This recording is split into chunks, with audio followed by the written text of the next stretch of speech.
Bienvenidos a Entre Traumas, el podcast oficial de SECOT. Somos la cara B de la especialidad. Debates, entrevistas y mucho sentido del humor, de la mejor especialidad del mundo y como nunca antes se había hecho. Bienvenidos a la locura radiofónica de SECOT. Empieza Entre Traumas. Bisturí, gasas y... fracturas de pelvis. Buenas, como ya saben, las fracturas de pelvis van desde pequeñas fracturas de ramas, que muchas veces no precisan intervención, hasta lesiones extremadamente complejas y graves, que requieren un tratamiento mucho más complejo y son tratadas por unidades y subespecialistas de esta especialidad, sin contar con la atención desde urgencias que todos debemos conocer. En este programa tenemos a dos compañeros, el doctor Sergio García Granja y el doctor Miguel Adeba, que nos van a enseñar un poquito de su práctica diaria y aportarnos alguna perla, algún truquito. Buenas, ¿qué tal estáis, chicos? Muy buenas. Hola, ¿qué tal? ¿Qué tal, Sergio? Bien. ¿Qué tal este inicio del congreso? Bien, hemos estado asistiendo a charlas y ya con ganas de ir avanzando en el congreso, y mañana presentamos una mesa acerca de esto, precisamente, de fracturas de pelvis. Bueno, siempre las ves las fracturas de pelvis y muchas veces casi no te planteas pues lo difíciles que son hasta que no tienes la oportunidad de tratarlas quirúrgicamente. Es decir, en tu periodo de residencia las ves, pero hasta que realmente no las intervienes no te das cuenta de la complejidad y la preparación que llevan hasta que llegan a la mesa de quirófano. ¿Cómo lo veis vosotros? ¿Que tenéis algún protocolo establecido en el hospital desde el manejo en urgencias? Que sé que ha cambiado un poquito. Bueno, nosotros somos adjuntos jóvenes, estamos empezando en este mundo, aunque ya, bueno, yo por ejemplo ya llevo, este es el 8º año. Lo que estamos haciendo dentro del hospital, ahora hemos establecido un protocolo de politrauma para todos los politraumas, dentro de ellos las fracturas de la pelvis, para que sea un manejo multidisciplinar dentro del hospital. Nosotros como tal, dentro de nuestra especialidad, en esos casos de politrauma, se avisan a todas las especialidades quirúrgicas, y nosotros en la parte de traumatología pues hacemos primero una asistencia urgente. Pues si tiene que hacerse un packing, se tiene que poner un fijador o estabilización de otras lesiones, y posteriormente, como esos pacientes siguen en cuidados intensivos, pues nos avisan para una cirugía diferida cuando el estado lo permite, cuando el paciente mejora. Dentro de este protocolo que nos has mencionado, me imagino que la coordinación con el servicio de cirugía general cuando haya que abrir alguna tripa o demás es una parte importante. ¿Habéis realizado dentro del protocolo, os coordináis de manera específica con algún compañero o simplemente con los de guardia? La doctora Pérez Aguilar, que es una compañera nuestra de la unidad, que ha sido la responsable de esto junto a las demás unidades, han ido hablando unidad por unidad cómo quieren actuar, qué es lo que necesitan, han ido decidiendo casos específicos, y tenemos un protocolo que seguir, pues depende si el paciente está estable, inestable, y actuaciones conjuntas en este caso pues de cirugía general y traumatólogos, en el caso de hacer por respetar, usar la faja pélvica, hacer el packing y respetar las incisiones y las posteriores cirugías que se realicen. Eso se iba a preguntar, porque en sitios donde no está protocolizado suele ser aquello parece el mercadillo, quiero decir. Tal cual. Todo el mundo quiere entrar el primero, todo el mundo quiere tratar lo suyo primero, porque es que, y desgraciadamente, trauma se deja lo último. Y el problema está en que si tú tienes un paciente con una pelvis inestable en urgencias, ya pueden ponerse a hacer lo que quieran, que como no cierres la pelvis, aunque sea con una faja, el paciente no va a tirar para adelante. Normalmente, vamos a ver. Sí, eso generalmente con el protocolo que se ha hecho, se ha ido servicio por servicio hablando con cada uno de los implicados, con vascular, con anestesia, con los hematólogos del centro de transfusión, con todo un poco, y se ha dejado muy establecido quién tiene que avisar, quién, por ejemplo, generalmente lo coordina la UCI.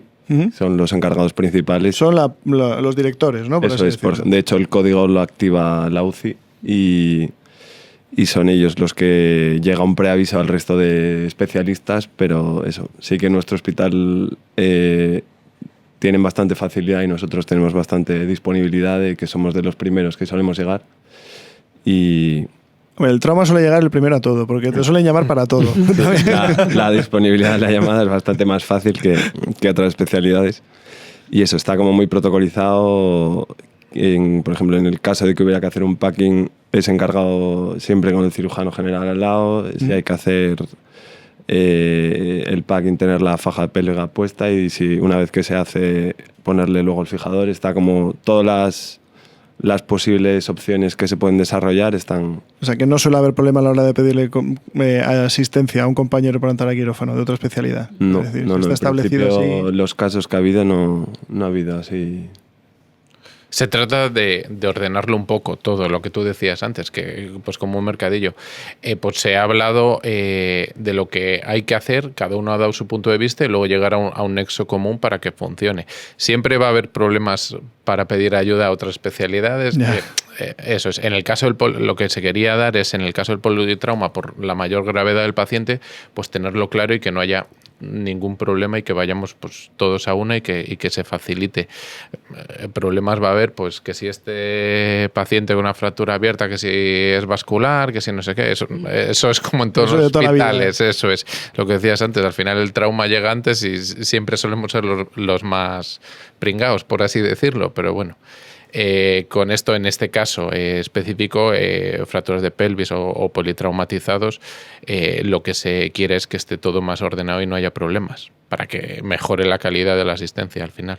A posteriori revisáis, una vez que ya que ha terminado el caso, que ha pasado pues el impacto inicial, digamos, de la urgencia, con el tipo me imagino que se revisan un poquito las actuaciones para poder mejorar y ajustar un poquito. Sí, ahora la comisión revisa cada caso y están viendo pues qué se ha hecho mal, qué se puede mejorar. Bueno, pues intentar mejorar todo un poco. Todo esto, además, lo que decíais antes, pues la faja pélvica, que es un hecho sencillo y tal, pues ahora lo hemos instaurado, se ha enseñado a asistencia del 061 de urgencias, que todos, en cuanto es un politrauma, pues ponerle la faja pélvica desde el momento inicial, porque antes, que vosotros lo habréis visto en vuestros hospitales, pues libros abiertos que no se había hecho nada hasta igual pasadas 2 horas. Ni explorarlos. Ni explorarlos, eso es. Y desde que habéis instaurado este protocolo, ¿habéis notado bastante mejora en cuanto al pronóstico de los pacientes y eso? Está todo más ordenado y además una de las cosas buenas que tiene es lo de la faja pélvica que hemos dicho. Lo segundo, que se avisa a todos los especialistas previos a que el paciente llegue, incluso que llegue al hospital, que eso también hace que tú estés pendiente de eso. Al final, en un equipo de guardia, nosotros que por ejemplo somos 2 adjuntos y 2 residentes, pues ya siempre hay alguien que va a estar pendiente para recibir directamente el paciente desde el minuto 0. Y ya una vez que ha pasado este impacto inicial y os planteéis el momento de la cirugía, igual Miguel me sabe decir, porque hay gente que igual este término, infix, le resulta un poco extraño, o igual hay veces que no lo ha oído. Quiero decir, si trabajas en un hospital fuera de nivel 3, un comarcal o un hospital más pequeño, no te resulta tan conocido. Sí, bueno, el infix es un dispositivo... es una especie de fijador externo, pero que se hace con tornillos pediculares de columna y una barra subcutánea. Entonces tiene las ventajas que te puede proporcionar un fijador externo de menos agresividad, menos abordaje, menos sangrado. Y luego no tiene los contratiempos de un fijador externo, del cuidado de las partes blandas, de que se pueda movilizar los pines, que pueda tener infecciones locales. Eso sí, tampoco se puede hacer un uso generalizado del infix. O sea, hay unas indicaciones concretas de algunos tipos, por ejemplo, fracturas de ramas muy complejas o difícilmente reconstruibles, o laterales que requerirían mucho despegamiento en el abordaje. Y luego también, por ejemplo, hay algunos artículos en Estados Unidos sobre todo que usan prácticamente para todo tipo de fracturas de pelvis, incluso libros abiertos, y eso sí que podría tener una indicación, por ejemplo, en pacientes muy obesos o en pacientes con fracturas abiertas o que tengan también una lesión vesical o que esté el campo contaminado, que igual no es lo ideal como método definitivo, pero sí que podría disminuir las complicaciones de de la síntesis. Pero se hace en el momento de la cirugía. O sea, Sí, quiero se decir, haría- no se hace de urgencia. No, el Infix de urgencia no, porque también hay que tener el instrumento. Como puedes ver, no lo conozco, el Infix. O sea, que O sea, el te lo estoy problema preguntando desde la que... ignorancia. Bueno, tiene que haber alguien que lo sepa poner, porque Sí. tampoco... o sea, en nuestra unidad, en nuestro servicio, no todo el mundo lo pone ni... Porque, bueno, son tornillos de 8,5 milímetros, que también tiene sus peculiaridades técnicas. Y luego, aparte, son tornillos que suele requerir de bastante longitud, porque hay que tener en cuenta la longitud que queda dentro del hueso y lo que queda fuera. Sí, el brazo de separado. palanca que te va a hacer luego la Entonces no lo hay. O sea, hay que pedirlo, o sea, no lo hay en depósito como para poder hacerlo. Sí, al final urgente. es poner un fijador supracetabular, pero tiene que ser, evidentemente, de urgencia, tiene que ser que lo manejes muy bien y que el paciente esté muy estable. Es como poner en todo el corredor el tornillo que sujete y luego la barra, en vez de ser externa, pues hacerla subcutánea y que eso te dé estabilidad. Entonces, Y se suele al ser aplicar mayor como tratamiento fijación- definitivo, por así definitivo decirlo. sí, hablamos Cuando de está eso indicado. en la mesa en determinadas indicaciones, eso es. Pero claro, la urgencia es la urgencia. Ahí pues te vas a un fijador externo subcrestal si quieres que sea más sencillo para todo el mundo y ya está. ¿Sois muy fans de la faja? Sí, Prefabricado, me refiero. eso es lo que defendemos. Al final es un dispositivo que la puedes comprar cualquiera en Amazon o en cualquier sitio por pocos euros y que no tiene perjuicio para el paciente inicialmente, es lo que te debes de hacer. Luego, cuando el paciente esté estudiado y no haya problemas de estabilidad de los anillos, pues ya pasarás a otro tratamiento o conservador si precisa. ¿Qué tiempo se mantiene el Infix? Yo sé que se mantiene, el tiempo se queda siempre. En torno, o sea, en el momento que se objetiva la consolidación, pues eso, a partir de 3-4 meses, pero eso, más o menos la media de lo que revisamos era en torno a 5 meses o algo así. Cercano a los 6, sí. Sí. Y complicaciones que hayáis tenido, porque al final es un dispositivo que tiene su cosa a colocarlo Sí, y puede hacer algo. el principal problema es la irritación en el nervio cutáneo femoral lateral, que eso, vamos, ahí hasta 30% en la bibliografía más o menos, y nosotros andamos por ahí. Algunas son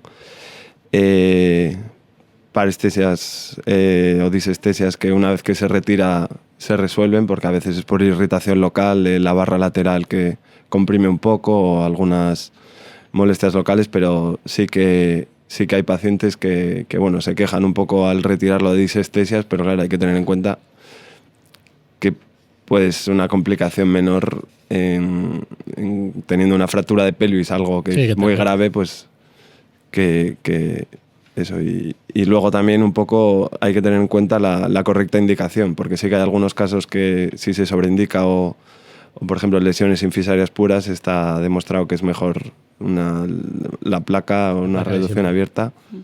Y aunque en algunos sitios sí que se utiliza el Infix como tratamiento definitivo, pero eso, en la indicación correcta, eso, el principal problema, lo del el nervio. Muy bien.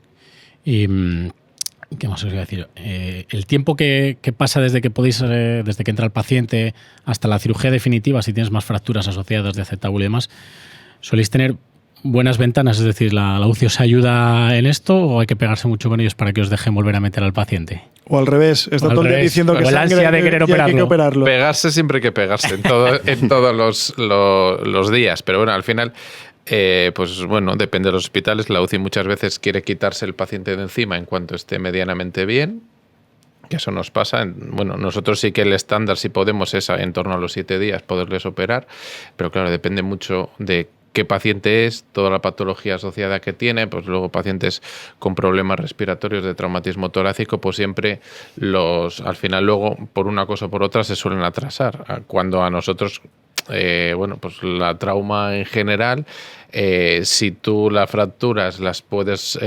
movilizar y tratar cuanto antes, pues más fácil va a ser para ti la cirugía. Entonces, Y para el paciente, lo ideal la es siempre que recuperación. esté bien el paciente y yo creo que es jugar a las 7:30 un poco, pues entre que el paciente esté bien y tú tengas facilidades para hacer la cirugía. ¿A vuestro hospital os remiten pacientes de otros centros por el tema de las fracturas de pelvis?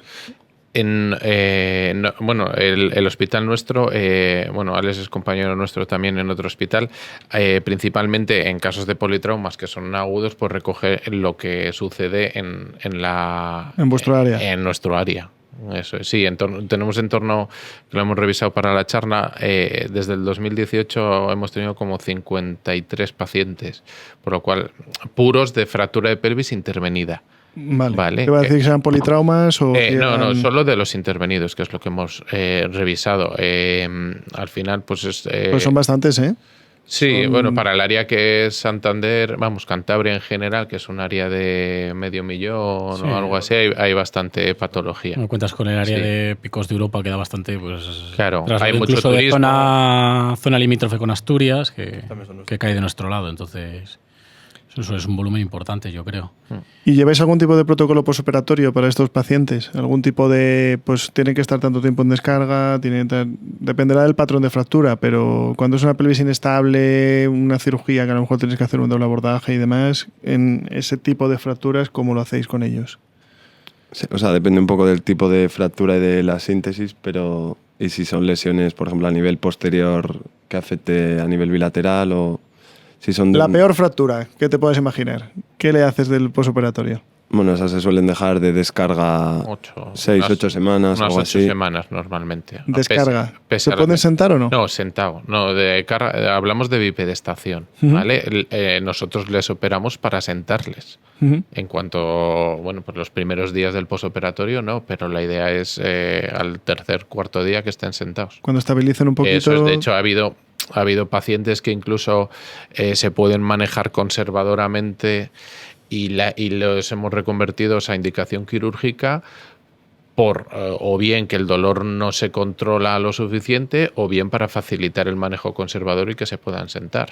Por ejemplo, fracturas sacras con desplazamiento mínimo o parciales que hayamos dicho, pues bueno, pues fijamos el anillo posterior para sentarle a los 2 días. ¿Y esperáis a que haya siempre signos, o sea, a ver algo franco en las radiografías o cumplís el plazo de las 8 semanas aproximadamente como límite para que empiecen a caminar los pacientes con andador y todo esto? Le seguimos habitualmente en consulta y la revisión normalmente a los 15 días ya les estamos viendo la consulta y luego cada otros 15 días semanalmente les vemos. Sí, pero quiero decir, para empezar venga, ya se puede levantar, a caminar. Sí. ¿Esperáis a que haya signos claros en radiografía o solemos establecer las 8 semanas. Es que yo he tenido algún caso, lo mío es pie y tobillo, pero claro, yo he conocido a algún compañero que hasta que no ve la radiografía... No, al principio no. Y claro, al final te plantas con un tobillo inmovilizado durante 8 semanas. Al final yo creo que en la trauma te tienes que fiar un poco de lo que haces y la sensación que has tenido. Entonces, si tú... La idea es que tú le operas para facilitar y para adelantar todos los tiempos. Si no, pues dejarías conservador muchos más casos. Entonces, lo ideal es, de hecho, pacientes que hemos tenido colaboradores o bueno, que no todos los pacientes son iguales, pacientes que son más activos, pues incluso hemos acortado los tiempos. Y la pregunta más así...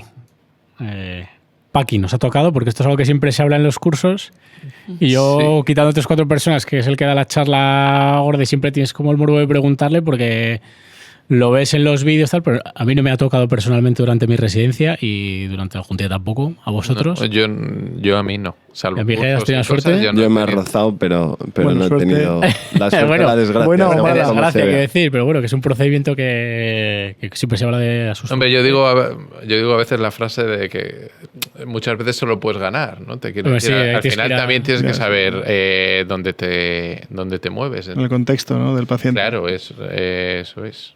Pero bueno. Y una pregunta con el tema de los protocolos. ¿Tenéis protocolizado también el tema de cuando le pones el fijador a una pelvis? Y lo típico, ¿no? Tal, un politrauma, tal, es que sigue perdiendo hemoglobina, tal, es que opéralo, por lo menos a nosotros en ocasiones es el debate con la UCI de fractura que ya está fijada, que sigue anemizándose. Opéralo, que es que está perdiendo mucha sangre.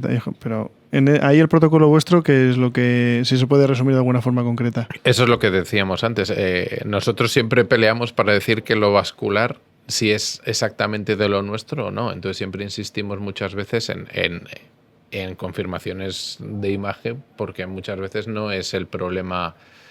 Muchas veces quieren quitarse un paciente, hablando mal, pero quitarse muchas veces un paciente de encima, achacándonos al problema nuestro traumatológico, que muchas veces no es la causa de que ese paciente esté peor.